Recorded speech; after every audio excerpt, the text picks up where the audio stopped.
Hello and welcome back everybody. So how you can disable a user, okay? How you can disable a local user, how you can do that, okay?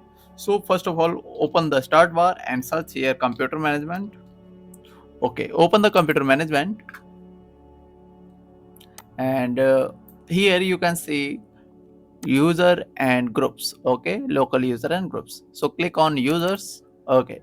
Now suppose that I want to disable this user test one, okay? So right click on the user and go to properties, and here you can see account is disabled, okay? So check this option, account is disabled. The account will going to disable, okay? So let's check this option and apply and okay. And now you can see here this account is not active. You can see the arrow here. So this is the symbol of that this account is deactivated and disabled, okay? So that's it for today, and I'll see you in the next video. If you like this video, please subscribe this channel and press the bell icon. Thank you.